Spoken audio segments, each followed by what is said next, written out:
You're listening to the Run for Your Lives podcast.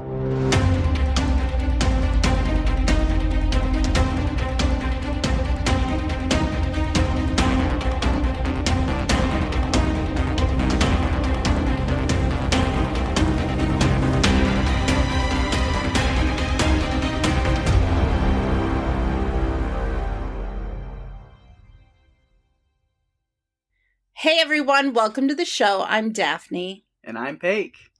And this is the Run for Your Lives podcast. This episode, we are talking about a bunch of different movies and characters and monsters and things from all those movies. As again, we have reached a look back special here for season 2. I know we talked about it a little bit last season if people weren't aware of kind of seasons and things going on, but as we reach these little, milestone, every 25 episodes or so, because we are here at 51. And so, yeah, we're going to be looking back over a lot of our favorite movies and characters and monsters and things over this past quote-unquote season of episodes and movies we've talked about. And yeah, we did this again. I think it's episode 26. If you want to go check that out for our first kind of half of the shows that we have done so far.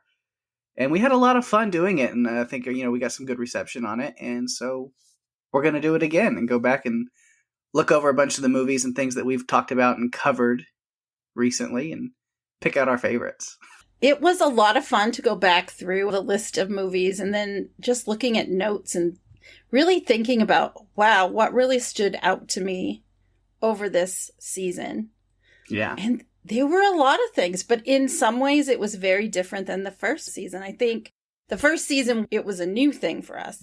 This time, I guess I looked at it a little bit differently, and I'm not sure what was different about it, but it just felt a little bit different, but still so much fun to just kind of revisit some of those films and monsters and characters, and I'm just super excited to be able to talk about this. I think it's going to be fun reliving some of our favorite things from this last season. Yeah. So how we're going to do this, of course, is we will go through the different lists. We have our favorite monsters, and that can be branched out into, because we cover disaster movies and stuff too. So natural disasters and scenarios that are causing disasters count as monsters, in quotes, for this conversation. And so it's a little loose given in that way, but we'll see where our lists go. And then, of course, we'll talk about our favorite characters, and then we'll kind of break it down at the end with our overall favorite movies, or it doesn't even have to be about the movie specifically, but kind of the episode that we recorded covering that movie is also kind of included in our thoughts on that, and just the experience of that movie on this podcast. Yeah. And so we will do a top 10, really, but it's going to be, we pick a top 5 for each of us, but we did talk about it in advance to make sure that neither of our top 5s are the same. So we each have 5 separate lists. We did have to kind of fight over who got certain movies or characters or something at some points. We did. I feel like it came out okay. Yeah, I was able to be like, okay, you can have that movie, but because at least it still gets talked about, but then I get to throw this one on there. I get to do that one. Yeah, there's 1 or 2 movies that Pake had a hard time parting with. And I had a hard time too, letting go of a couple of characters. But I feel like, in the end, we have some great lists, some great talking points, and I'm super excited for us to break these things down. It's a lot different, like I mentioned before, to do a podcast like this, because it's not about any one particular movie, and we have a process for going through and doing notes when it's about a film and the characters. This is a little bit different, and I love doing it because it actually is easier to do this. Just get to look back and and have good memories of things and talk about it. So, with that said, make sure that I'll throw a little warning out there that, there will be spoilers. We'll try not to get, super spoilery with some things, but, with some of these, characters or arcs, it's the reason we're talking about them is because of something that they did in a movie that's going to be a big spoiler for the plot of that movie. So if you have not seen all of the movies we covered in this season, either you want to do that and come back, or because I just know that there'll be some spoilers, but we still highly recommend checking out these movies and stuff we talk about anyway. if you haven't seen them. Absolutely. And I know, too, we like to give some of these movies a little more love and attention. So hopefully you will hear this podcast, and if you haven't checked out a film, you will go back and check it out, because there's just something special about it. And yeah, I mean, you know, here at Run for Your Lives that we cover movies sometimes that aren't our favorites just because it really fits our theme, and that's just something that we've been doing. Yeah. But then we also cover films that are not so widely streamed or really out there or gotten a lot of promotion. So we just like to bring you everything that makes you run for your lives. Mm-hmm. Yeah. And then once we break down our top 10s, then we will also have some honorable mentions that we can kind of quickly go through as well. Yes. For each category. We'll make sure to share a little bit of love to everything that deserves it. Yes. Absolutely. So let's go ahead and kick it off and get this thing started. And we can start with monsters. Ooh. Okay. So then we have to decide who goes first. Okay. I'll be first for the monster round. I feel like we can trade off when it comes to who's going to go first. All right. So my number 5, and it's actually 2, because we find out there are 2 of them. My number 5 is the crocodiles from Lake Placid. Our good friend Dolores Bickerman and her hand-raised crocodiles.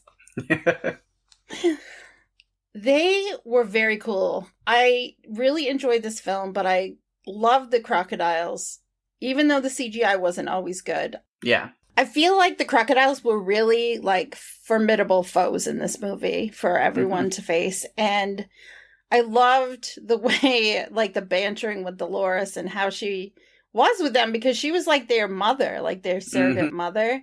And I just felt like they always showed up at the right time. They were very creepy. It was better when they were underwater, I think, than when we saw them above the water at times. Yeah, they used practical effects and like the puppet, and that kind of, these big models of them in a lot of cases, and those always looked really good. I'm thinking when we covered that one, I talked about that a lot. The crocodiles looked awesome as long as they weren't CGI. Like when they used the practical ones, they were great. I mean, it goes without saying, but I'm going to say it anyway. You know we love practical effects here at Run for Your Lives, and CGI can be good, and it can be truly awful. Yeah. So, practical effects all the way. The practical effects crocodiles were fantastic, so they are my number 5. Awesome. Well, my number 5, speaking of horrible CGI... oh, no. Well, I'm just going back to just last week. Because I knew you couldn't get through this podcast without bringing up something from Tremors. Yeah. Had to come back to it. Yeah, my number 5, I'm going with the ass blasters from Tremors 3. Oh, goodness. The CGI on them when they're flying around or attacking and it's terrible. God awful. But they use a couple of practical puppets for them that look really good, but other than just the view of them, it's just the design and the idea is so bonkers that it's something fun. It's like, another evolution in the graboid life cycle that just makes you wonder, like, where do they come up with this stuff? I don't know. I mean, I said it last week. Who in their right mind sat in a writer's room and talked about lighting farts on fire? I mean, really.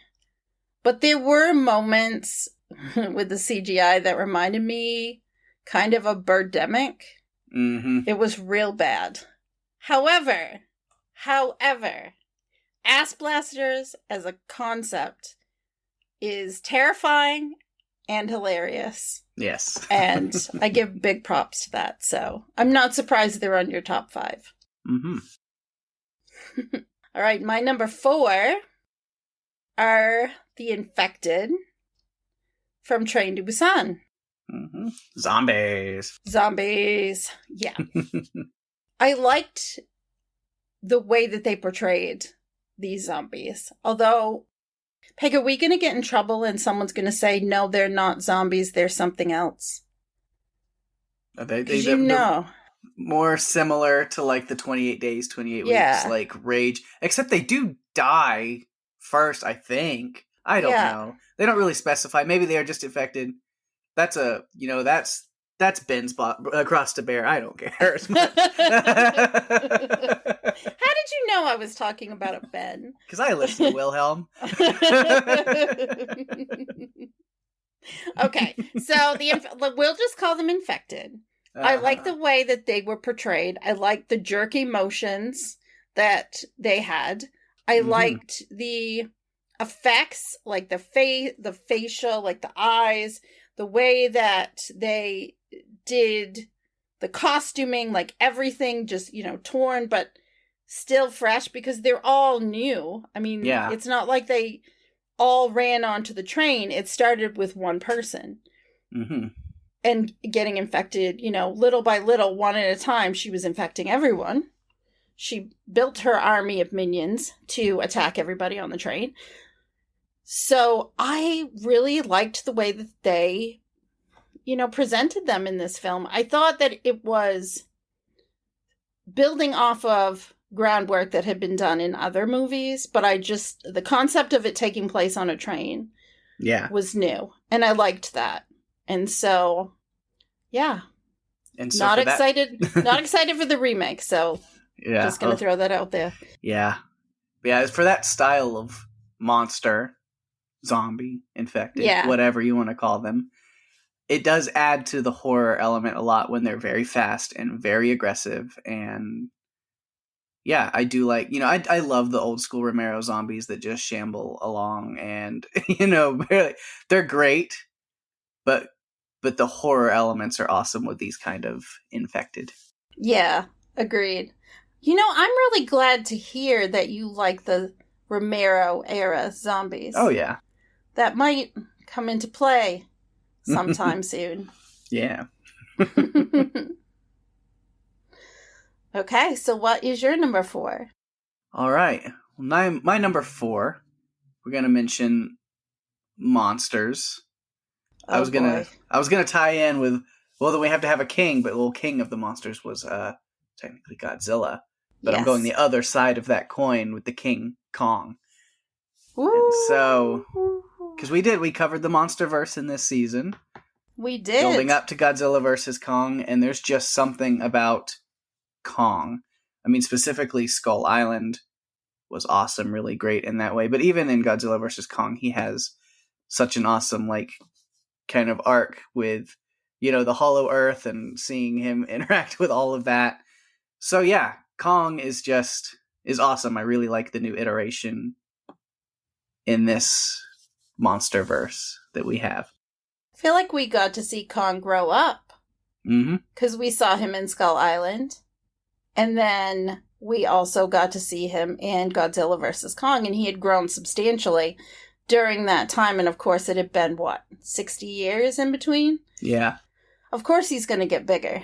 But like you, I really liked when he was in Hollow Earth, and we got to see him kind of on his throne a little bit. And it's always fun to see him, in Skull Island with the skull crawlers and all the other creatures there. And it's still also very impactful just watching him put his hand on the handprint that is on the rock. Has always been something that really touched me. So I think that's an excellent choice. So my number 3, it will be no shock that this is on my list, because it has to be on my list, is the Megalodon from the Meg. Nice. So, no. The biggest one. Like with Lake Placid. There's 2, actually. There's 2, yeah. But there's more time given to both of them in the Meg versus the second one in Lake Placid doesn't. Yeah. Yeah, no. Not around enough. So, the Megs, the Megalodons, I love what they did with it. I love when they were attacking the ships. I love when the one came up and bit onto the glass outside the station, and you could just see like the tooth marks, and then Yeah. also just popping that running ball thing. Yeah. I mean, ugh. And I love that it was prehistoric. Like, I love when they go back to prehistoric things. You know I love Jurassic Park. You know, I mean, everyone knows. Yeah. So when it comes to something prehistoric, I'm totally going to be on board. Yep. And so for me, and Rima, who doesn't get a vote, but she does. Rima, number 3, Megalodons, those are for you. Good. I don't know if my number 3 can be attributed to anybody else. I don't know if I can dedicate them to somebody else, but... Oh boy, I think I know where you're going.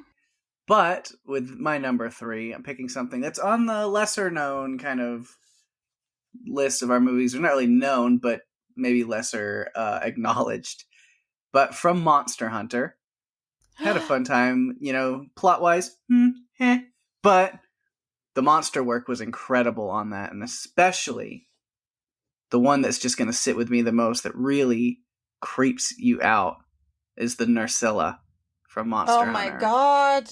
Oh my god. That gives me the creepy crawlies. Horrifying giant spider creatures that implant somebody with eggs that then just rip them out from the inside when they hatch. It's horrifying.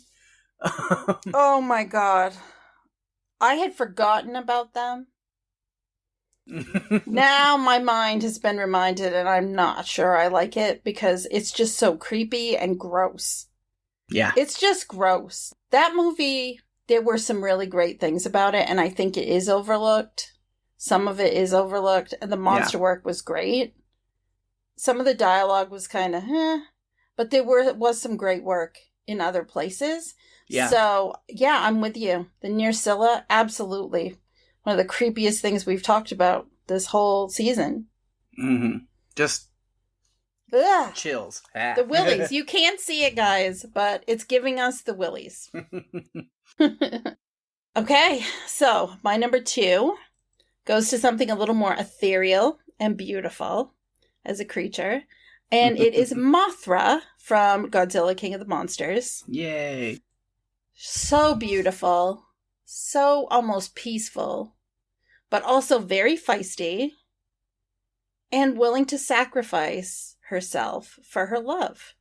Mm-hmm. Because Godzilla and Mothra had this relationship that was very special. And she sacrificed herself to save Godzilla.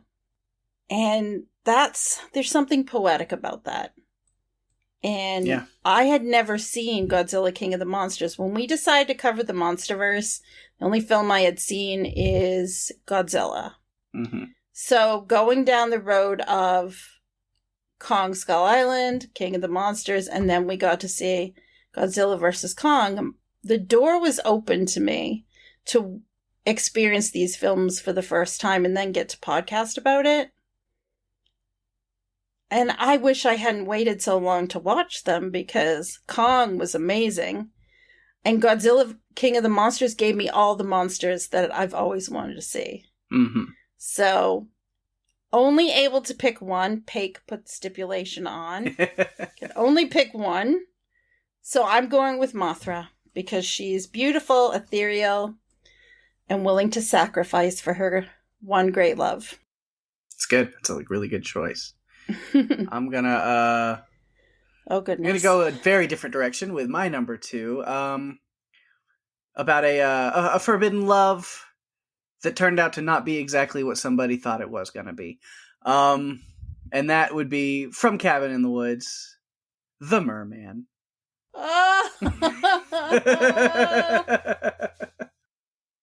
Oh, poor Hadley. Mm-hmm. All he wanted was the merman, and then when he finally had the moment to meet it, it was a bloodbath, quite literally. Yeah. It loved him so much it bit his face off. Mm-hmm. There you go. It's just how it's built up. The whole movie is talked about. You know, you see it written on the whiteboard and with the merman, and Hadley's so gung-ho, is like, I just want the merman. I want the merman. And you're like, what is this? And then when you just see this massive, blubbery, flopping thing on the floor, you're like, oh my God. Nobody wants a merman. What were you thinking, wanting the merman? Mm-hmm. So creepy. Oh, so creepy. Oh, I almost put Kevin on my list, but we never saw him. Yeah. Still wonder about Kevin. I think the merman is the perfect choice. I'm glad you picked it. Okay, so that takes us to my number one. Ooh. This is one Pake and I had to fight over a little bit, which I didn't think would happen because I thought he would just give it to me, like willingly, knowing. But he didn't. He did. We did have to have a conversation about it. But my number one is the Spinosaurus from Jurassic Park 3. Yeah. And it was the first time that we saw a Spinosaurus in a Jurassic movie. Because before, the T-Rex had been kind of the main antagonist. Although I still think protagonist in some ways. Mm-hmm. Being there at the right time. But the Spinosaurus, it was really cool. I mean, Stan Winston, he did what he does well. Yeah. To create, the animatronic pieces of this. Mm-hmm. Which was basically anything from the knees up. And I love that the paleontologist that they brought on board as a technical advisor really pushed for them to go with the Spinosaurus and not go back to the T-Rex again. Yeah. And I think they really achieved their goal of making the Spinosaurus look more of the predator than the T-Rex, which Absolutely. was cool. Like, is Jurassic Park 3, does it have its problems as a Jurassic movie? And do people have valid complaints about that? Absolutely. Yes. But you can't take away that the Spinosaurus is something that is a big, hit for that movie. Yeah. That it did very well. It did, and it does make it makes it fun. That's what makes that movie enjoyable to return to for me, is the creativity and, amazingness of the Spinosaurus and how well they pulled that off. Oh, yeah. And like most antagonists in the Jurassic movies, for the most part, they do survive at the end. And so the Spinosaurus did live at the end. But I liked that they were not going to just go back to old Rexy, which is what some of the fans call the T-Rex. To do that yet again. And I know it was a new director. It wasn't Spielberg that directed this one. They wanted the new director to just try some, different things and try not to be a copycat. I'm glad that they pushed for this. Mm-hmm. Because I think the Spinosaurus really was a good choice as the next antagonist. Yeah. So I'm happy with it. I stand by it. Yeah, I'm fully. I mean, it was supposed to be on my list. So, yeah. And the Spinosaurus gave us our feedback phone sound that we will use forever now. So I love it. I love it. I'll never forget the first time you played it. I did not know you were going to play it, and I was shocked when you did. It was so awesome. It was a great surprise. So I'm glad that we're sticking with it. But that leads me to ask you, what is your number one? Number one, my pick for monsters. Oh, God. Again, we're going to the zombie / infected / not having this conversation. Sorry, Ben.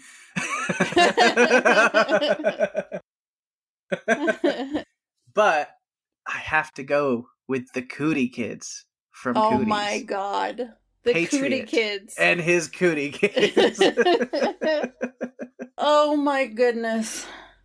The Cootie Kids. Ah, man. It's just ridiculous and funny and also incredibly creepy in places. There's certain scenes that I'm just like, nope, no, thank you, no. In some ways, and not because... Not completely, because in this other movie, the kids were not infected. But the terror and the intensity sometimes reminded me of Children of the Corn. Where the kids are just so creepy. that you just don't want to be around kids for a few days after watching, because it's just kind of icky. It's like, oh, have they been into the chicken fingers or the chicken nuggets? Yeah, no. I don't want to be around them. No chicken nuggets. Yeah. Yeah, they're just, I mean, yeah, the pigtail girl riding around on her tricycle or whatever, and Patriot hunting them down through the the vents and getting into the truck, and just all of it, like, it was done really well for, like, comedic effect, but also horror effect. They managed to ride that line really well. You know, we need more movies like Cooties. Yeah. We do. I feel like it's lacking right now. We need more of those humorous moments in movies. More of those, you know, not... Shaun of the Dead had more serious moments. But, you know, the comedic part, where you're creeped out by what's going on, but you laugh. Mm-hmm. Like, I want more of that. We definitely need to have some more of that out there. So, movie directors, please create more of this fun. Yeah.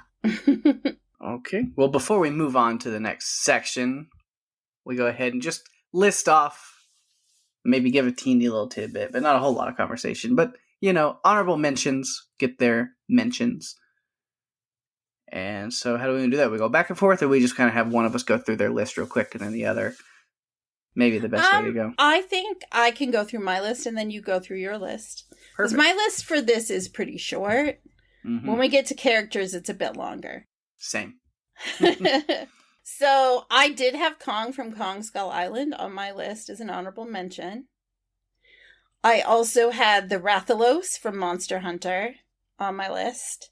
And the one that Pake made me choose between, Rodan from Godzilla King of the Monsters. It was really hard because I liked the concept of Rodan, which reminded me of a pteranodon. Yeah. I had to choose, so I did. And that's what I chose. Nice. And although not a conventional monster, one that I also thought about was Dutch Boy from Geostorm. Just because it wasn't a monster, but it was being used in monstrous ways. Yeah. To kind of control things. So I feel like it was one of the best parts of that movie. And so I had to bring it up. And I also wanted to bring up Godzilla in Godzilla vs. Kong. Godzilla made my list last time. I really didn't feel like I could put it on my list this time because there were just other monsters that I was more excited about. Even though Godzilla was great in Godzilla vs. Kong, I stand by my top 5. So what do you have, Pake? All right. Well, speaking of Godzilla King of the Monsters, I went with Ghidorah as an honorable mention. Ooh. Just being, I mean, yeah, this giant multi-headed dragon. Oh, man. Lightning powers. It's cool. It's really cool. Super cool. Then again, taking the not monster out, the tsunami from The Impossible. Ooh, yes. Just because that's a lot of death and destruction, and really drove that entire torture porn of a movie forward. The Megs. We talked about. I gave a little honorable mention. And then finally, going back to Tremors 3 one more time, there's something special about El Blanco. Ooh, El Blanco. Yeah. I liked El Blanco. Yeah. I liked Bert and El Blanco together. I feel like they were a good team. Yes. You wouldn't think that when you think about a graboid, but Bert and this graboid, they had a connection. Yeah. That ran through time. Pun intended, if you know. Oh my god. All right. Well, then let's get to our characters list. Yes. And I guess I have to go first this time, huh? Yes, you do. All right. So I will start off my number 5 going with Marcus Abbott from A Quiet Place, Part 2. Oh, my goodness. You know, I had Quiet Place is, you know, both of the movies. It's just some of my favorite stuff that I've ever watched. It's incredible. And so You know, when we covered the first one last season, and I really had a lot to talk about with Marcus that I had never really picked up on before the other times when I watched it, and like realizing his character and his arc. And it was cool. I don't think he made the list last year, but it was something that I talked about. And so with A Quiet Place 2, building on that and, you know, pointing out that, like, you know, it starts as kind of before you kind of see a little bit of a prequel moment, and it kind of reverts back to, you know, his really scared, kind of cowardly character, and then seeing how much he's grown and then watching him grow even more. It was just really cool. Plus, that kid goes through some stuff in that movie. And always, for him every to have film. for him to just like push through and have the bravery and do what needs to be done at the end anyway, just, I gotta give it up to him. Gotta give him some credit. I think that is such a great choice. Marcus, throughout the first 2 films, he just has such an arc each time. Mm-hmm. It's just different. And I think he ran the gamut this time of the things that he went through. Yeah. And man, can that little kid act. Dude, I mean, Jupe. Just amazing. When we talked about it with Quiet Place stuff, when we cover the movies, we'll talk about that kid and like the few things that I've seen him in. I mean, he was in Ford versus Ferrari. Didn't have a lot with that movie, but still, I mean, his acting chops are there. But again, if anybody gets, I threw it out there then, is Honey Boy. He stars in that with Shia LaBeouf, and that movie and his portrayal in that movie just wrecks me to my core. It is emotionally just crushing, but in the best way. Yeah. He's phenomenal. Mm-hmm. Like a lot of child actors, the ones that really stick out in my head, I always am looking forward to what he does next as he continues to grow, because I think there's so much potential there and I want to see more. Mm-hmm. Well, I think that's a great way to kick it off, Pake. So my number 5 is Pike, I believe is the way you pronounce it, from The Wandering Earth. It was so like heart-wrenching watching the arc for this character throughout the entire film. I mean, he's a father who has to leave Earth to save the planet, but he leaves Earth in order to ensure that his son and his father could go underground without having to draw like in a lottery. Watching him have the conversation with his son when he's getting ready to leave, and then deciding, you know, to will himself, I guess, out of the sleep that Moss was putting them in so that he could save the world, and sacrificing himself to save his son. Just incredible. The whole arc for him, where you see this father-son dynamic, and I enjoyed it so much. And it doesn't hurt too that the actor that played him, Wu Jing, invested his own money in the film when they were running into financial trouble. I mean, yeah. But character-wise, he really stood out to me. And I feel like, honestly, The Wandering Earth is one of those movies that is overlooked because it has subtitles, and it shouldn't be, because it's fantastic. And I really think that people should check it out. It's got great character stuff, for sure. Yeah. So that is my number 5. What's your number 4? My number 4, we are going back to the olden days of Skull Island. Ooh, I know where we're going. To meet up with the amazing Hank Marlowe. Oh, one of my favorites. We did have a disagreement over this one. Because I do like even Hank back when Marlowe. We recorded our episode over Skull Island, we were like, we're going to be fighting about this later, aren't we? Yep.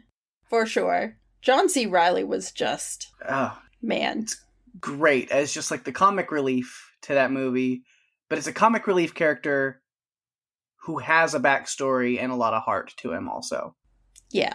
And I think that is just the perfect way to do it, where, yeah, he's cracking jokes, but he's also the one that people are looking for, like, you know, looking to for answers of things. Like, he's also one of the wisest in the group, knows the area, knows what needs to be done. And then there's heart and a lot of really nice stuff that happens on his journey as well. So Yeah, I loved the way it ended for him. Mm-hmm. After being trapped there for so long.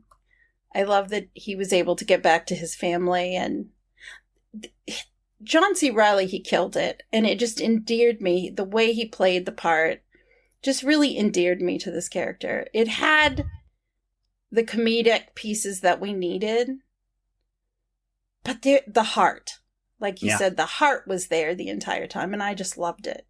I really did. Yes. So we did have to have a discussion about this, but Pake got to talk about Hank Marlowe. Okay, so my number 4, going back to the creepy kids, I had a hard time deciding which character to put on my list by this actor, because there were 2 that stood out throughout this entire season. But I'm going with Rainn Wilson's portrayal of Wade Johnson from Cooties. Yay. Real. Real. Yeah. Real. I had a hard time, though, when I was looking at this, too, because Doug from that movie stood out to me, too, because he was just so strange. And Doug has some great stuff. Tracy is a great side character in that movie. I mean, Jackie Greer. I've done my impression. It's there. You have to go back and listen to it. I'm not doing it again. It's great. It's so good. Yeah. Wade Johnson was this he's this guy who stays in his hometown. He's an all-state football star who can't say dual rear wheel at all. And has ridiculous lines when he tells, like, Clint, who's played by Elijah Wood, "Oh, you'll sneak around, huh? Sneak around like a little hobbit." I mean, the delivery on that was priceless. And if you haven't seen this movie, you need to go back. It's peak Rainn Wilson. It is. I mean, imagine if Dwight Schrute was also like a PE coach, jock, douchebag. Like, what if you had that? And that is Wade Johnson. Yeah. You know, he has a love interest, and he saves the day. Yeah, we get a really good arc with his character, too. Yes. You think you're going to hate him, but then, halfway through the movie, the whole first half, I'm thinking, oh, I want her to end up with Clint. She needs to be with Clint. But halfway through the movie, I completely changed my mind and said, no, she has to be with Wade. Because Wade isn't the douchebag I think he is. He's just misunderstood. Mm-hmm. Yeah, he's just Wade. He's just different. And it's okay.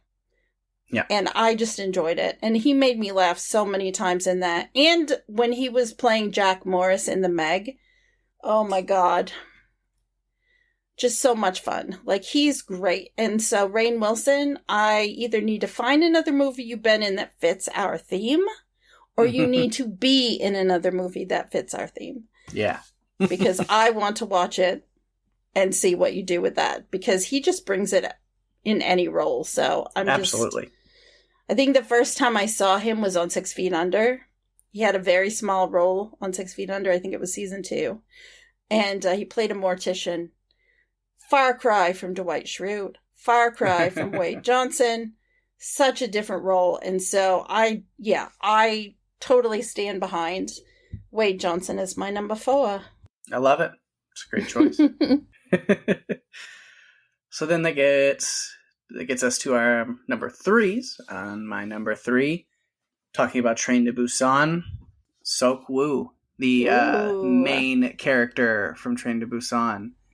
Again, it's these sacrificial arcs that are going to be really big with us, obviously. Definitely. When we kind of talk about these characters, and it's that same thing is through that movie. I mean, we kick off with him being this distant kind of workaholic father who doesn't really have time to pay attention to his daughter and his failing marriage, and just putting it all aside. And he kind of gets forced into a situation where he's taking his daughter on a trip. And that's when, of course, these infected over on the train and everything goes on. And so you get this arc of him just kind of being the businessman, jerk who nobody really likes, to him having this incredibly emotional kind of sacrificial moment and So really heartbreaking. being there for his daughter when it really mattered. And ooh, yeah. It was rough. It was sure. rough. Every time I watch that movie, it hits me when he does that at the end. Mm-hmm. Because it's not what you want to happen. That's one thing, though, that I love about this movie. It spares no feelings. It will take whoever it wants to away from you. Like, it will. You can't get comfy because it's going to take away the characters that you like. Yeah. It's going to do things that you're not expecting. And I liked that because a lot of these movies, they try to have somewhat of a happy ending. And this one was bittersweet. So I think that's an excellent choice and not one I would have thought you would pick. So my number 3. Okay. I went through a lot of the characters in this one particular movie trying to figure out, well, which one do I really like? And Dana was spunky and Marty was fun. But to me, the character that made the cabin in the woods was Steve Hadley, played by Bradley Whitford. Yes. Who had his moment with the merman, like yes, we talked about earlier. Yeah. All he wanted to do was see a merman. Him and his buddy Gary, which was played by Richard Jenkins, they were the comic relief in this movie, all while not... I mean, it was dry humor. It wasn't like silly humor. It was real dry, these one-liners that were just hilarious. And they were doing this crazy job. I love that they had all these toys at their disposal. Pheromones and, knives that shoot electricity and, oh my gosh, cabin gas and all this craziness. And I just thought he was just the best. He was so mad when the Japanese girls won and defeated that spirit, who I think was supposed to be like Samara or Sudoku from The Ring. And he just said, fuck you, fuck you, fuck you. Yeah. And then his final words of, oh, come on, when he finally meets the merman and bites him. Ugh. So, yeah, he was a standout in this. Bradley Whitford is a standout no matter what he's in. Yeah. I feel like we were covering this. Always great. Yeah, I think we were covering this. We covered Cabin in the Woods when I was still doing House Podcastica and talking about The Handmaid's Tale, and I think it was just Bradley Whitford all day or something. And so it just stands out to me. So that is my number 3. And I'll give you a little extra toot of the horn and have people check it out. Go check out House Podcastica, the episodes where they were covering this last season of Handmaid's Tale, because it was awesome. And you actually got to ask the showrunner on an episode of that about his work with Bradley Whitford. So that was also really Yes, cool. I did. It was so much fun. It was so much fun. That was actually a question that was submitted by my friend Katie. And so she was really excited when she listened to it because she wasn't sure if I would get to ask it. So she was super excited when I did. And you'll have to listen to that episode to find out what the question was and what his answer was. But it was a lot of fun to do Handmaid's Tale, and I'm already looking forward to next season. So thanks for that extra little toot of the horn. Oh, yeah. All right. Well, my number 2, going back again to a darker place, but I think with the characters, that's kind of how we're at. But, The Impossible. Such a heavy movie in every way, but I have to give, I think the whole cast was great. The family is awesome, especially knowing it comes from a true life story and that these are like based on real people with real experiences. But yeah, I have to tip my hat to the character of Lucas Bennett, based off of the actual real life person, Lucas Ballone. And he's the oldest of the 3 boys in this movie, while him and his family on vacation in Thailand when this giant tsunami hits, and it just becomes a fight for survival and reunion for this family. And the fact that I think he was like, supposed to be like 11, 12, 13, somewhere in there. and that he is, like, finds himself responsible for taking care of his mother, who is, like, on her deathbed, basically, and then finds himself just helping other people just to find something to do, to keep his mind off of his mother's situation, is now he's trying to find other people and reunite people who are lost in these, little hospital setup areas, or people are all just scattered and don't know where their loved ones are. And it's just the heart that shows, that he's, putting other people first, and then the real life story of then knowing that Lucas Bellon, that this is based on, the actual Lucas, after this whole situation and being there in this, like, hospital setup with his mother and seeing everything that went through, that it pushed him to go on and become a doctor himself and to help people in the medical realm. It touches me a lot. And so I give half of this, like, point to the actual real Lucas, but then also Tom Holland's representation of the character in the movie. Young Tom Holland, I think this was his first feature film, and it just really showed the star that kid and then now young man has become. I know. Like, it is. When I first watched the movie, I watched it when it came out, kind of, I think. It wasn't that long after it came out. It was long before I saw Tom Holland in Spider-Man. Yeah. So to revisit it after seeing him in Spider-Man, you can see how far he's come since then, but you also see how strong he started. Yep. And that character, knowing the effort that they put into that film, I just respect it so much, and I respect all the people in it. But his performance and that character are definitely number one on the list. Just so incredible. And I think it's a fantastic choice. I think it's such a fantastic choice because it's on my honorable mentions list. So, yeah, I definitely was considering it also. So hard to pick. Oh, yeah. You want to pick something for so many different reasons, and criteria that each of us uses is just, yeah, it's really interesting. Mm-hmm. Okay, well, my number 2 goes to a more recent episode, and it is Regan Abbott from A Quiet Place 2. This is one that I thought Pake and I would fight over, except he came to the table with Marcus, so... Yep, I went ahead and preemptively let you have Regan. I was like, I'll take her brother. Well, yep. We can talk about them both, because they both have... Which, again, if you haven't listened to the Quiet Place Part 2 episode, and if you haven't seen that movie, I don't want to give too much away, but I'm sure we will, and whatever. But, I mean, just the parallels of both of their stories through that movie. Yes. They both had some incredible, important things that they had going on. And so, yeah, should we have the 2 siblings from the same movie in this same list? Absolutely. When it's the Abbott siblings, because they're incredible. I know. I feel like John Krasinski, can you do a 3rd movie maybe? And get it out in the next 2 months so we can cover it on the next one? No, probably not. So there'll be some empty spaces when we get to this after next season. I loved, and I don't want to spoil too much because this was a very recent episode for us.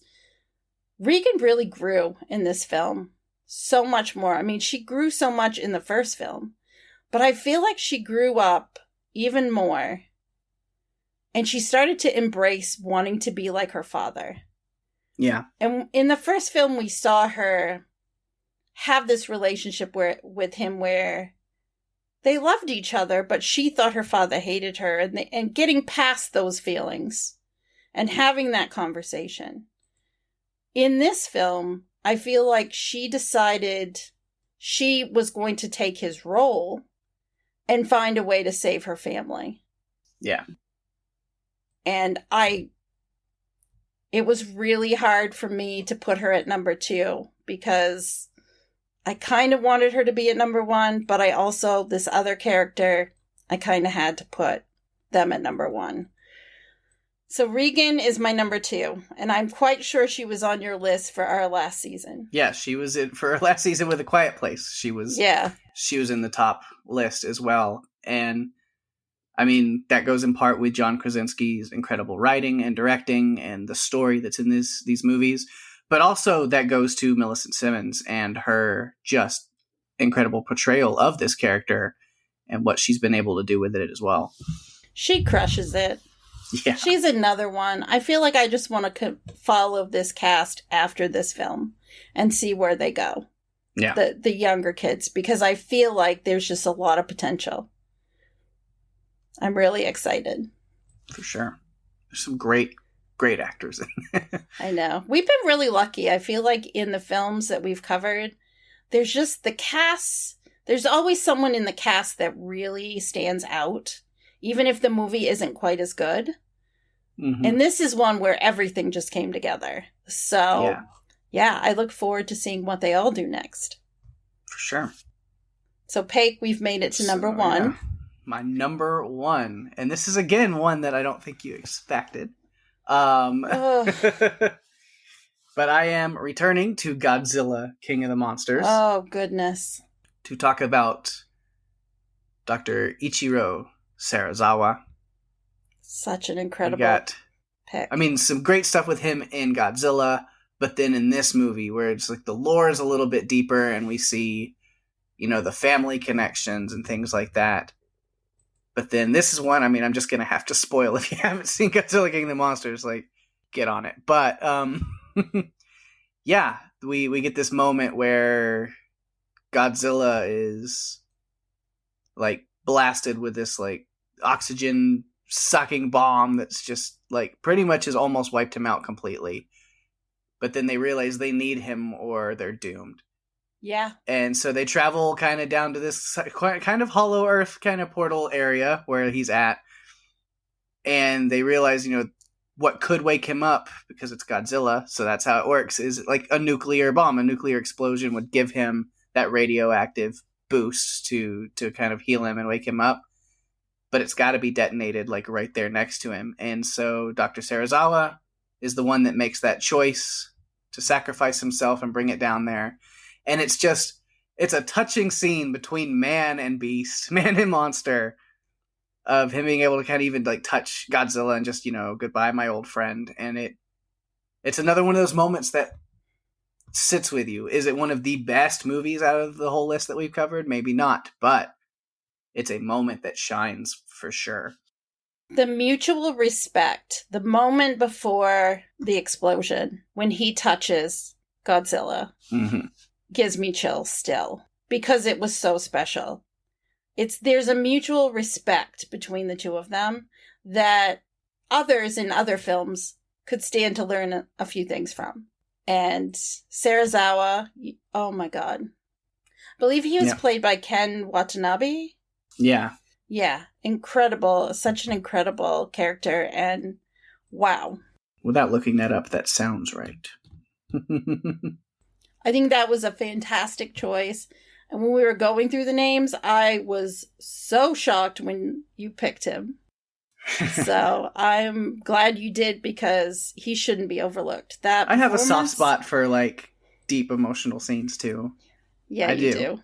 It came through in my my character picks this time around. I think. I wonder if you were in a different mindset when you were going through them, if you would pick something different, or were you thinking that maybe you were just in a deep emotional mood and you... I don't know.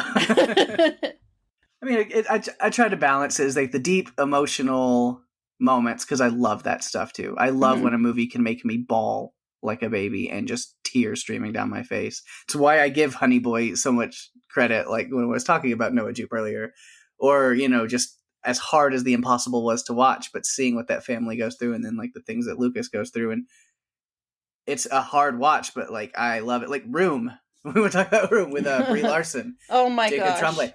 Like that movie, I don't know if I could watch it again, but I watched it the first time and then I bought it just to have it in my collection. Yeah. I was like, I don't know if I'm ever going to actually play it, but I have to have it there because I have to have a reminder on my shelf of just how deeply that impacted me. So I love stuff like that too.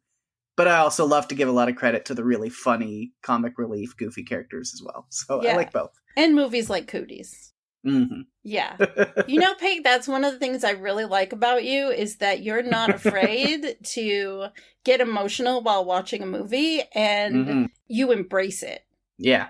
And I like that because not everyone does. And so it's really cool. All right. Well, that brings us to my number one. And this is a character I thought I was going to have to fight Pake over, but I didn't end up having to fight Pake over because he picked a different character from the same movie. And my number one is Sang-hwa from Train to Busan. He's such a badass. And some of my other picks are more serious or more thoughtful. This one is totally because he was a badass. He was not afraid to do what needed to be done. He sacrificed himself for his wife and for the others. And I just loved the way he was so protective of his wife and how they were about the unborn baby. And just his relationship with her was just so endearing. But also the fact that he wasn't afraid to call Seok-woo a bloodsucker because he was a hedge fund manager. And I loved that too. I just really liked him. He saved the day so many times. And it was so sad to watch him go out. But you knew he was going out in the biggest, most heroic way possible. Absolutely. And I loved that. And again, Train to Busan did not hold back. And beloved characters or characters you connected to may or may not have made it through. They were pretty brutal at times. And his death was one that really hit me. And he's just one of my favorite characters, not only in this season, but of all the movies we've covered. I just think he's fantastic. He's right up there with me and, Hank Marlowe and all the good ones. Yeah. So, yeah, he is my number one. It's a good pick. Love it. All right. I know we got a lot of honorable mentions to run through real quick for characters, so we'll try to go quick, but I'll go through mine first this time. The first one that I have to mention because, even though he didn't make my top 5, just because there's so much of him to go around all the time, but he'll always be in the conversation. The incredible Burt Gummer, Michael Gross. Just, you gotta give love to Burt Gummer. Always do. I thought that was going to be your number one. It was last time. The fact that it wasn't, I was just like, wow.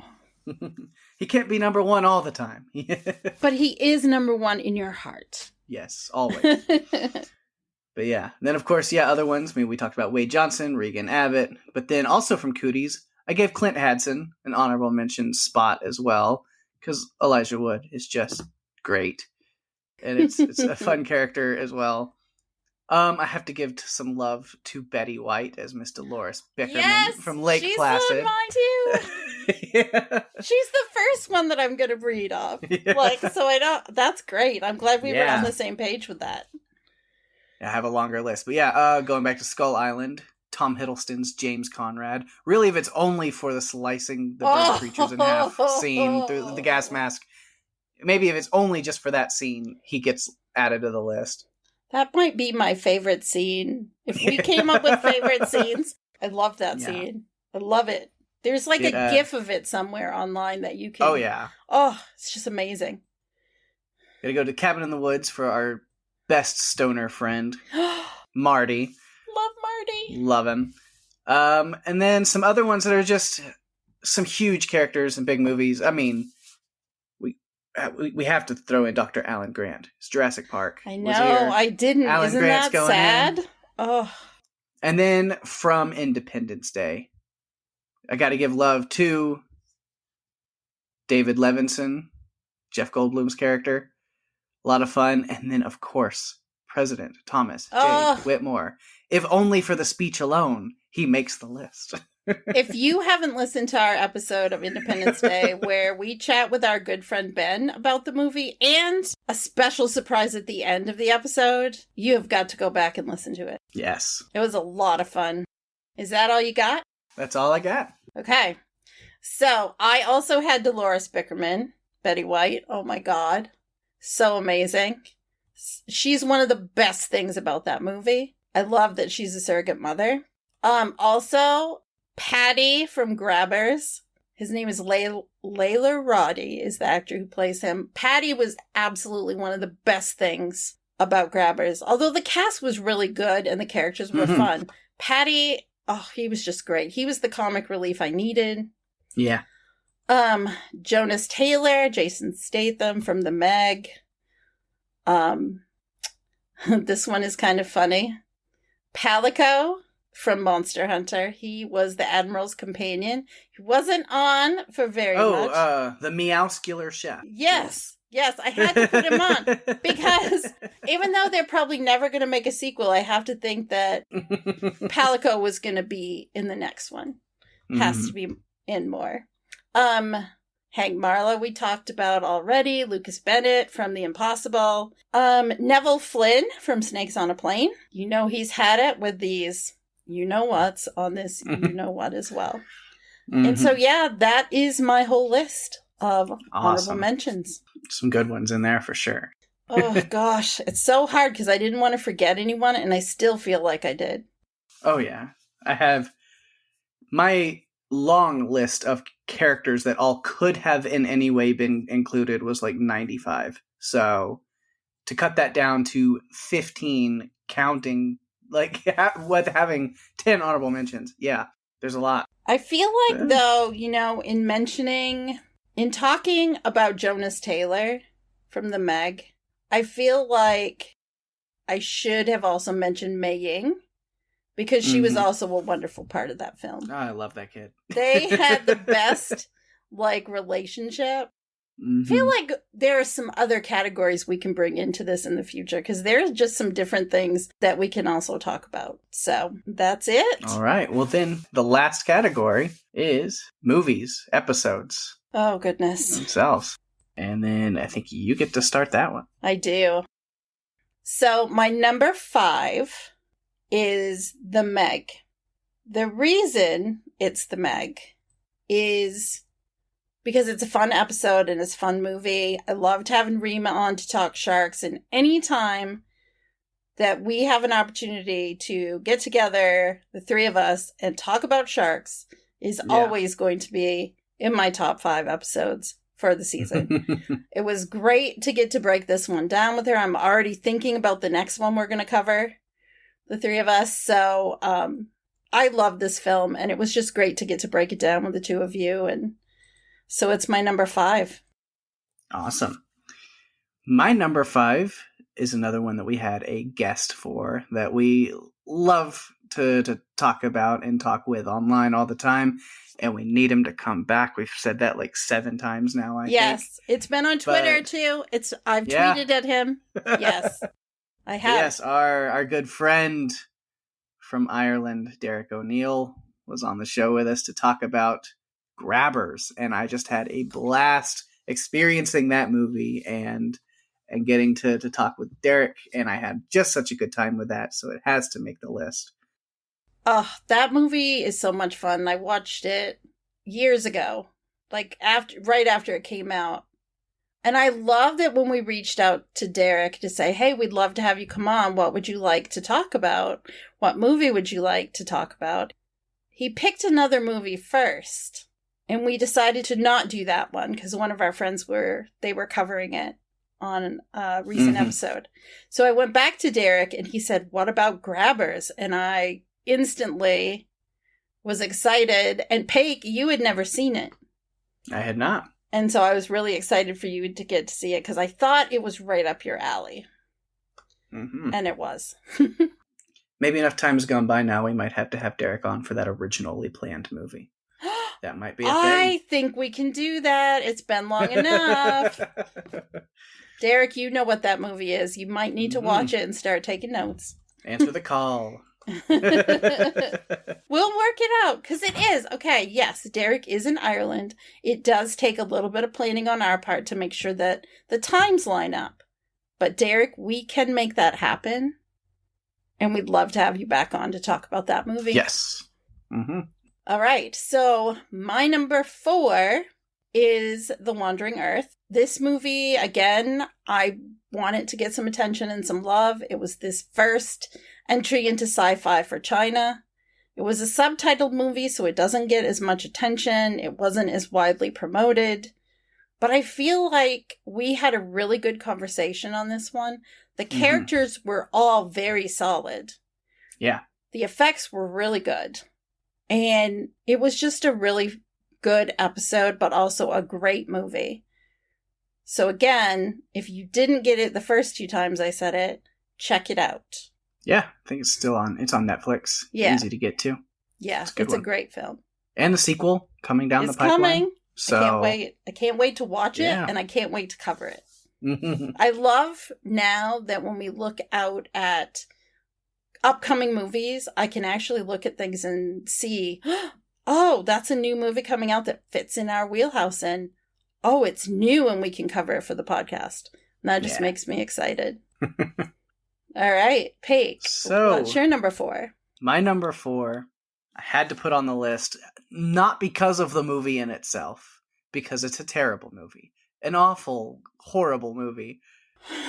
But the fact that we covered it and had such a great time covering it and being able to just rip something apart for an hour and a half or whatever it was. And I think we had a lot of good reception on this one too from listeners who enjoyed just being able to laugh at us just talking about this ridiculous movie. But yeah, The Happening is making the list. Because something definitely was happening there. We had so much fun with it. It was really the first movie since Thanksgiving that we kind of shredded. Yeah. And I think in some ways we shredded it more than we shredded Thanksgiving, because Thanksgiving we knew was going to be real bad.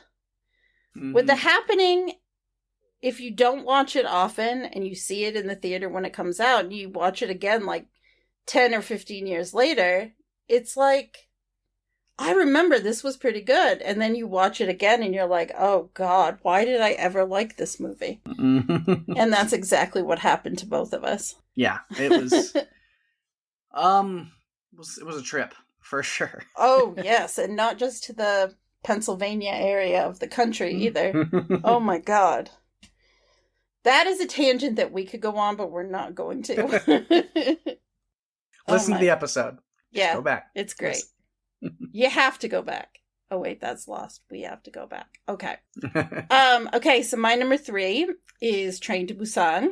I loved that we had some great discussion. I liked the characters in this movie so much. And I feel like it was our first step into the zombie infected genre. Yeah. And I feel like it was a great, solid, strong step. And I'm glad that we got to cover it. It was fun to break it down and talk about the characters, because there's just so much in there.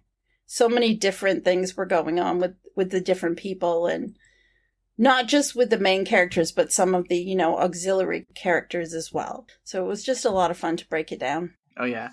We've had a really good time with Korean film, specifically. We have. So. We also covered The Host, and that was a lot of fun to talk about. I agree. So, Pake, what's your number 3? My number 3, we've talked about this movie and its characters a number of times through this episode already, but it's another one that a lot of people haven't seen, and it deserves to be seen because it's one of my favorites. It's just hilarious and gruesome and ridiculous, and that is Cooties. Talk about, it's a bunch of kids turned into infected zombie-like cootie kids because of tainted chicken nuggets. And it only affects the children, not the adults. And so the adults are trying to escape with their lives from all of these murderous children. And it's incredible. It's just a blast. It was so much fun, that episode. It stands out to me, too, because we did have the blast talking about it. I'm already looking for another movie that's like it that we can cover, because I feel like we need to revisit it again. It's just so much fun. It was just so much fun. That was the second movie, I think, that we did that was kind of a foray into this infected zombie type genre.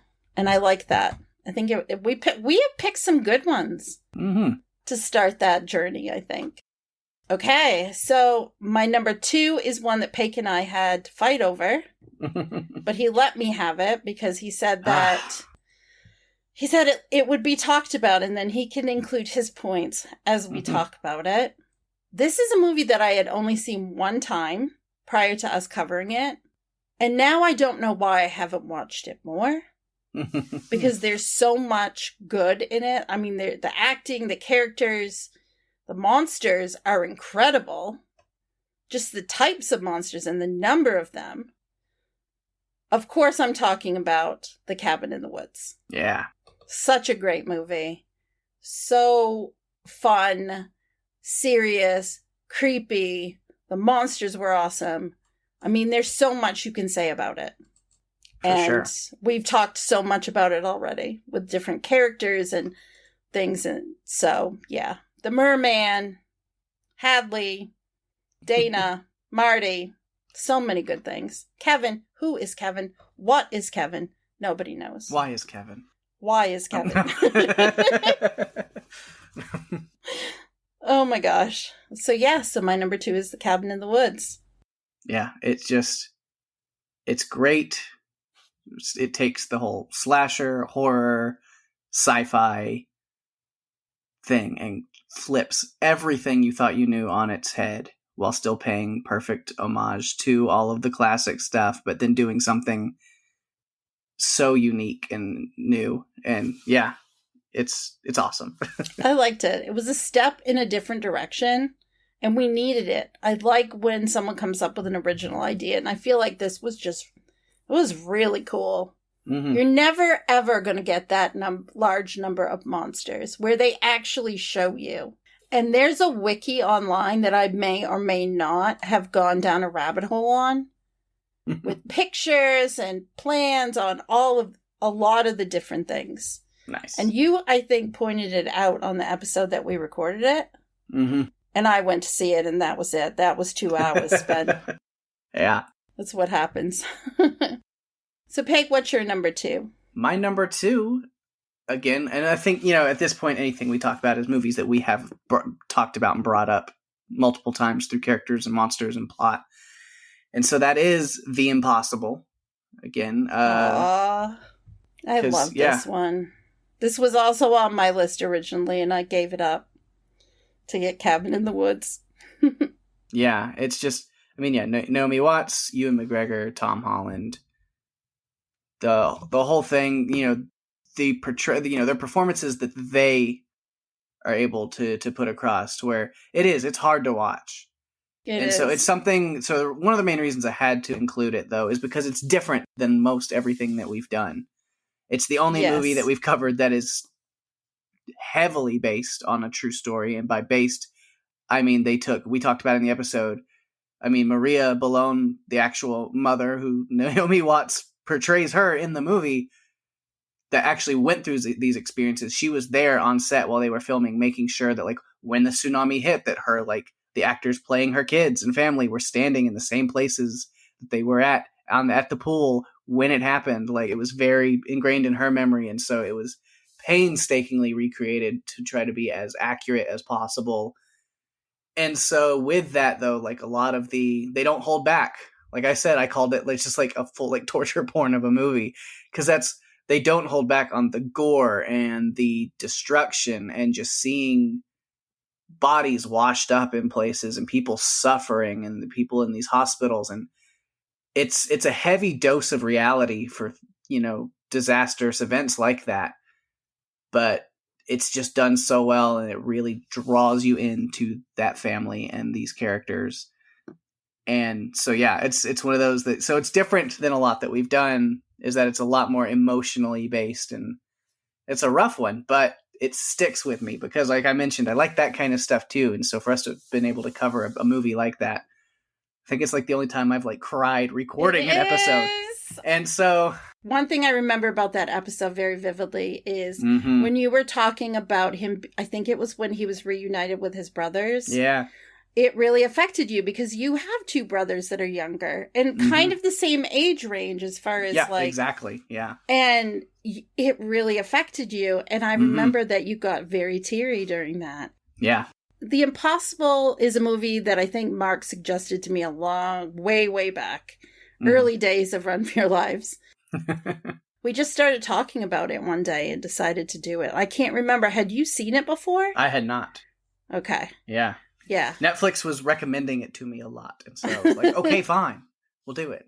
I think that's what happened is I was talking about it and he said, well, Netflix keeps telling me I need to watch it, so we might as well do it now. Yeah. And then it was a real serious discussion. I think it's one of the films that we laugh a lot when we're doing this podcast, but I think it was one that we really didn't. It was just a lot of serious discussion. And I really appreciate the amount of work that the director put into bringing this story to life as accurately as possible.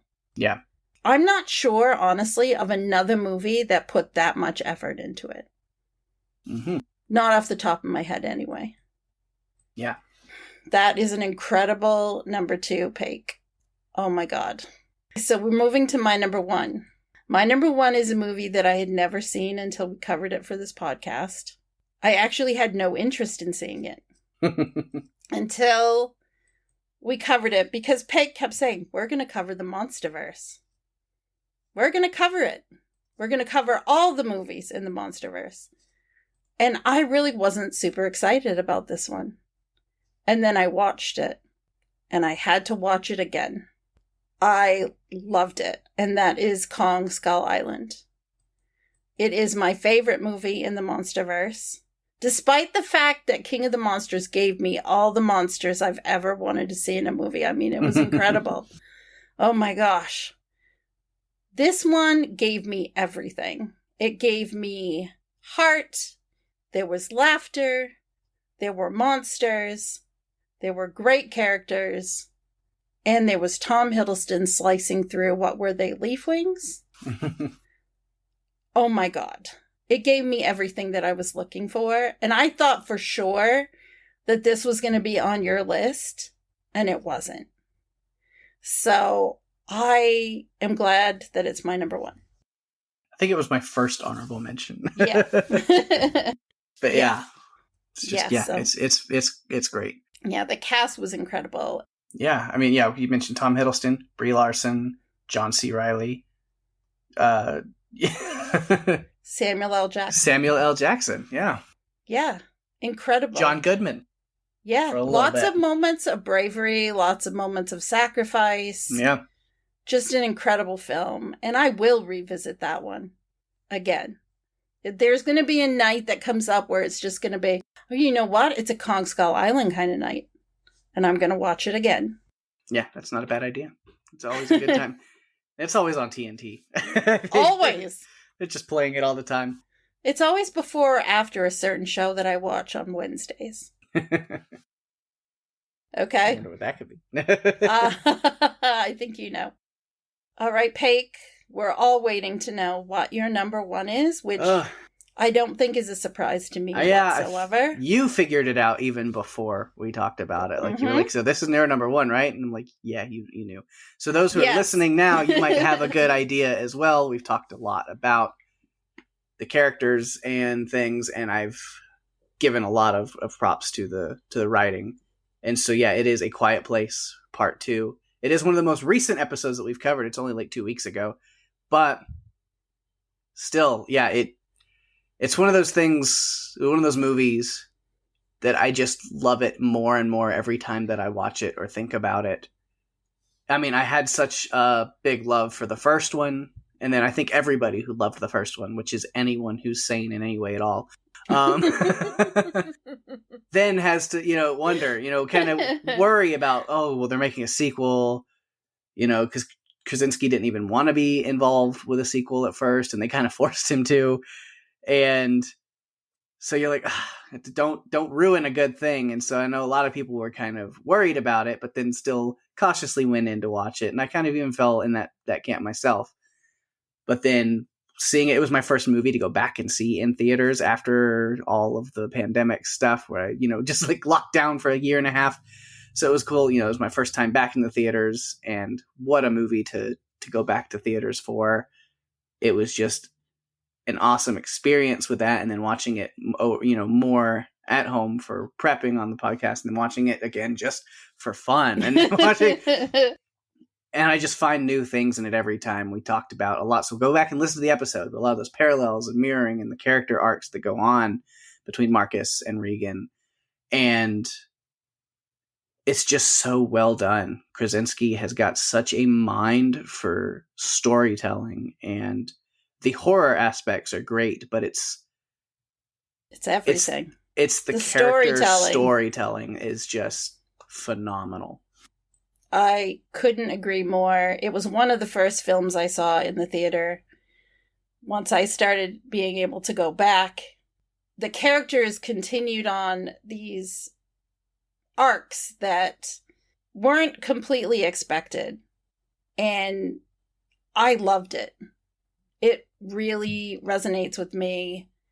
The fact that it's a sequel, and although I think the first one was a little bit better, you can't argue with the fact that John Krasinski has an incredible director's eye. Yeah. And if they're going to do another one, he has to be involved. Yeah, absolutely. Because you can't finish the Abbott story without him telling it.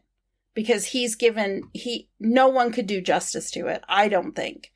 I don't think there's anyone that could do justice to it other than Krasinski. And he must love it because it's a family project. He gets to be on it with, direct his wife. So that has to be, interesting and maybe a little difficult at times. Mm-hmm. It's got to be cool to be able to do that. Yeah. I want to see what he decides to tackle as a director next, because this series was really his first steps into it. And yeah. I was not surprised at all when it was your number one, because I expected it. Yeah. It's and you've been there. I mean, you've been to the house, at least. Yeah. Mm-hmm. Seen the filming locations, I've talked about that, and it was, that's cool. If you want to hear more about that, you can revisit our episode on A Quiet Place, the first film. Yeah. Peg talks about visiting there. So those are our top fives for movies and episodes. So then we get to do our honorable mentions. I have a few. I have a couple. But you get to go first. Yes. One of the few times I am not going to be bothered to go first. So, A Quiet Place 2 and The Impossible were both on my list because I enjoyed our conversations. I know that they were so serious and it was more solemn, I guess, or melancholy. I feel like our conversations during those two episodes were very sincere and heartfelt, and I enjoyed those. There were things that stand out to me, and they're two of my favorite episodes that we've done. Mm-hmm. Other movies / episodes that I liked was Snakes on a Plane. Pake, I don't think you had even seen the film. Mm-mm. So it was fun. Not like purposely from the beginning to the end. Right. I'd seen most of it like on TV in random bits and pieces. You could piece it together. Yeah. For me, that is my guilty pleasure movie, and it was fun to be able to break that down with you and talk about it. Because I don't know anyone that appreciates that movie. And so for me, it was fun to get to talk about it with you, because I know how much you love movies, and you love the cool and quirky movies. Yeah. And so I'm glad that I got to indoctrinate you into all things Snakes on a Plane. The other ones on my list, The Birds. It was fun to revisit an older one, plus a Hitchcock film. And my last one is Independence Day. I love that we had our friend Ben on to talk about Independence Day. And it's a really cool episode. If you haven't listened to it, you need to. Nice. I don't have a lot that haven't been talked about, but again, Cabin in the Woods, I kind of let you have. You did. I appreciate that. Kong Skull Island, of course, being another one that definitely deserved mention. But then other ones, Independence Day, again, for those same reasons of just Ben it's always great to have Ben on talking about anything, and we have a lot of fun, a lot of laughs, and he has some impressive talents for that movie. Again, have to tune in and check that out. Yes. And then I'm surprised it wasn't even in your honorable mentions, but Jurassic Park 3. It's in the Jurassic World. Didn't even mean to do that, but the Jurassic Universe. It's my least favorite of all the Jurassic movies. Mm-hmm. I know that some people think, oh, Fallen Kingdom is the worst, or, oh, you mean you like Jurassic World more? Honestly, yes. I do. I didn't love that. Jurassic Park love 3's Jurassic got some, 3. Yeah, it lacks, and kind of there's a lot of places, but I mean, with them bringing in the introduction of the Spinosaurus and the Pteranodons. Yes. Those were great. Something special. Those were great. However, I couldn't. Yeah, no. And then lastly, this might be a little surprising because I've even said it was kind of meh for most of it, but I had to include it because of the monster work. The effects and the way that they did the monsters was so well done. And I actually enjoyed the movie way more than I thought I would, even though it's still kind of like, yeah, it's probably not going to get the sequel that they want. But Monster Hunter, I wanted to give one more yes. last little nod to, because Tony Jaa. That's probably why. Tony Jaa. Yes, absolutely. Oh my gosh. Oh my gosh, I forgot one that I had. We were very lucky to get to cover Deep Blue Sea with our good friend Greg. Mm-hmm. And that was a ton of fun. And it was cool to get his take on movies because it was the first time we'd had him on the podcast with us. Yeah. So that was a lot of fun. Hopefully we'll have him back sooner than later. Soon, yes. I have some plans in the works for that. Mm-hmm. Well, awesome. Well, that kind of wraps up all of our top 10 lists. It does. Oh my goodness. It's the feedback phone. Oh, yeah. I want to know what everyone is thinking when they look back at our last batch of episodes and what their favorite things are. Yeah. Answer it. Find out. All right, we do have a little bit of feedback this week, and I'm so excited to read and hear what people had to say this week. So thank you everyone so much again for listening to our recap, look back, top 5/10s coverage conversation. It was a lot of fun. I had a blast.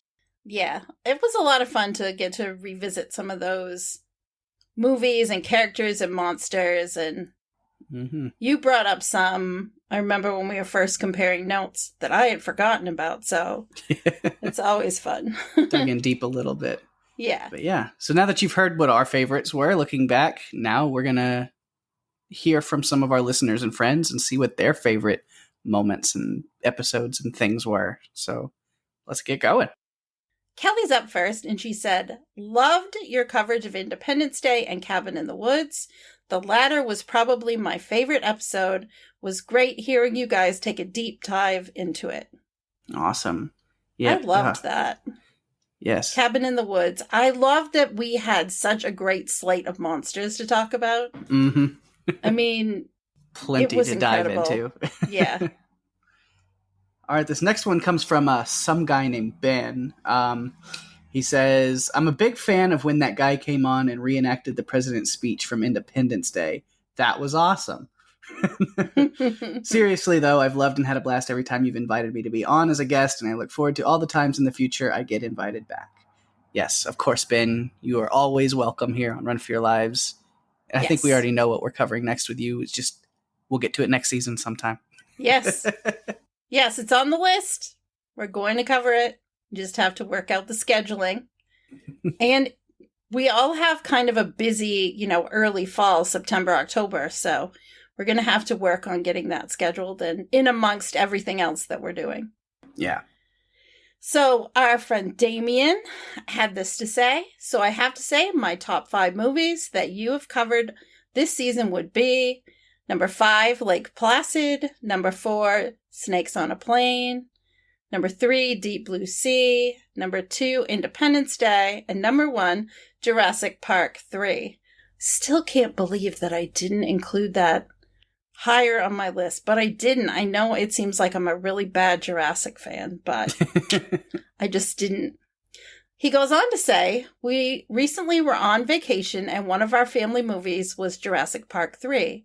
As soon as I heard the satellite phone ring, I thought of 2 of my favorite podcasters. Aw. Thank you so much. My heart. Congratulations on 50 episodes and enjoy your well-deserved hiatus. I look forward to listening to everything you cover in the future.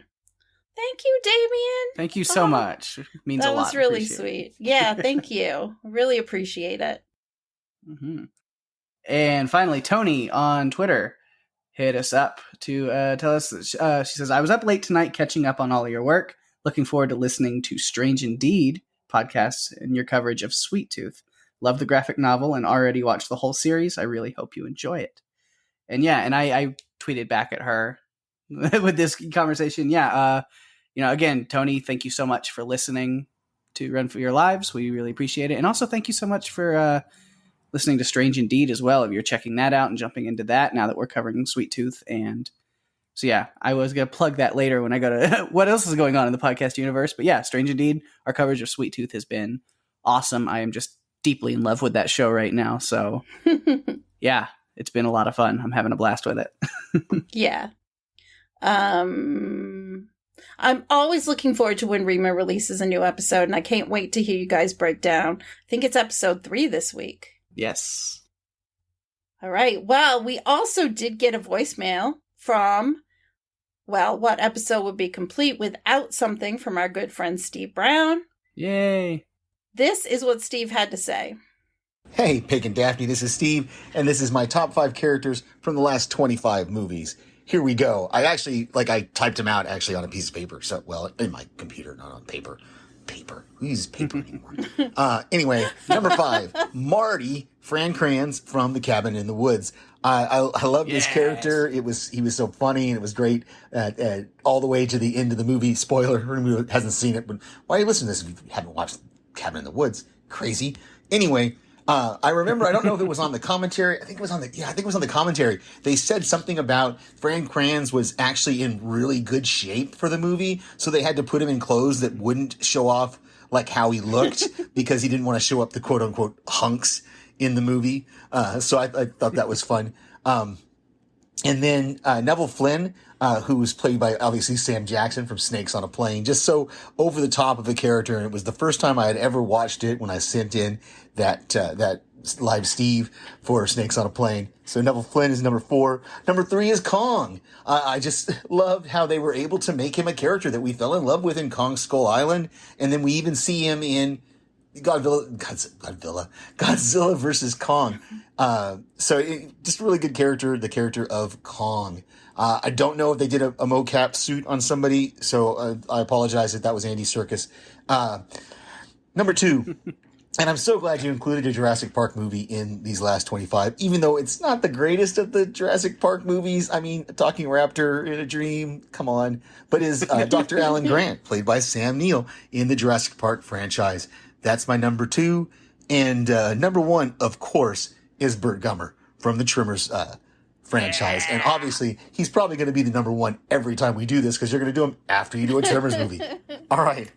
Can't wait for the next 25 and the next 50. By the way, I forgot to mention, congratulations, number 51. Oh, wow. That is awesome. Thank you so much, Steve. And that was great having your own little top 5 list and some great ones on there for sure. Just iconic, legendary choices. Come on, Pake. You know that you love it the most because he put Burt Gummer on top of the list. Mm-hmm. Where he belongs, even though I didn't even put him in my top 5 today. But no, you didn't. But that's okay. Yeah. I didn't even have Dr. Alan He belongs Grant there in on my spirit. list. Yeah, he belongs there. He's forever number 1 in spirit, no matter what the lists actually say. Oh my goodness. It's so much fun. Thank you, Steve, so much. We appreciate you following us and leaving us feedback for most of the weeks. And Thanks to everyone who sends feedback, whether you sent it this week or earlier for earlier episodes. We really appreciate it. We're happy that you're listening and hope you enjoy it. We hope you enjoy listening as much as we do recording. Yeah, absolutely. Because we have a blast. So, I hope it transfers over. Yes. So again, thanks to everybody who sent their feedback. And for next season, if you would like to send us any feedback for the stuff that we will be covering, you can follow us on social media, of course, to see what we'll be covering, because we always post, the week before or early in the week to let you know what's coming up. You can send us feedback for any of those things on those social media platforms like Facebook at facebook.com/runforyourlivespodcast.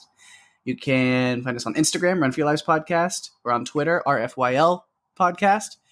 And then you can always send voicemails like Steve did right there by emailing us and sending those, or just type out an email too at runforyourlivespodcast@gmail.com. Of course, above all, if you're enjoying the show, please share the love, tell your friends, rate and review anywhere that is applicable. And we always appreciate that. And then you can go to runforyourlivespodcast.com, send your friends there as well. There'll be links to all of the social media platforms as well as all of, links to the podcast players, Spotify, Apple Podcasts, Audible, Pandora. We're on YouTube. Anywhere, we're there. Yeah, Pake already mentioned that Strange Indeed is covering season 1 of Sweet Tooth, which we mentioned already on a previous episode that it's been renewed for season 2, which is awesome. Yeah. But what else is going on in the podcast universe, Pake? All right. Well, if you are a Marvel fan, of course, What If is out now. The first episode is out on Disney+. It was awesome. I had a blast watching it.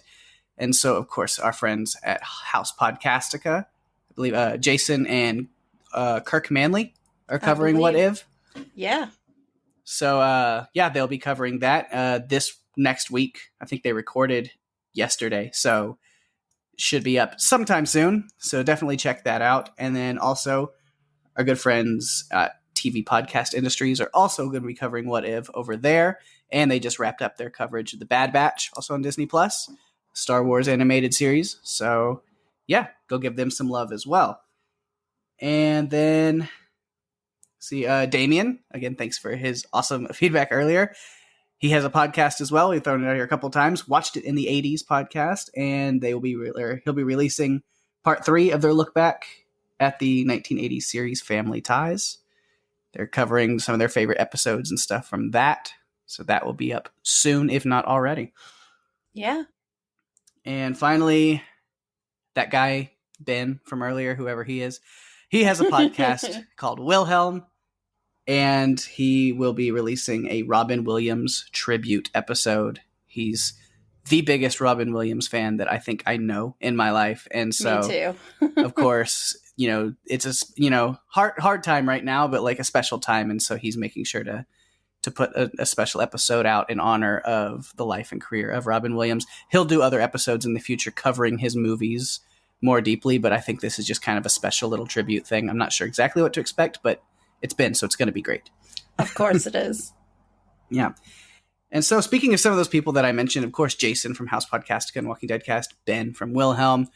If you want to hang out with them and me, perhaps next month, if you live in the Atlanta area or are traveling for the Fandemic convention, Fandemic Dead convention there with all kinds of cast members from The Walking Dead and other things, be a big convention. We'll be doing panels and like hanging out. There'll be autographs, photo ops, all kinds of fun stuff for that whole weekend, September 17th, 18th, and 19th, I believe. Pulling it off the top of my head, but I think that's right. But anyway, I will be there. Ben will be there. Jason will be there. A couple other people. So if you're in Atlanta or traveling for that convention, come hang out with us. And even if you're not at the convention, I think we'll be putting stuff online where you can know where to find us. I think we're just going to get some drinks at a hotel bar or something somewhere. So come meet up with us. Come hang. We'll be sure to share the information and post where these things are happening right on our Facebook page as well. Uh-huh. All right. And then this will be the part where I would ask you what's coming up next right on here. But as we've already established and talked about, we are taking a little break. We're taking our little hiatus for a few weeks, or a month or so. Yeah, about a month.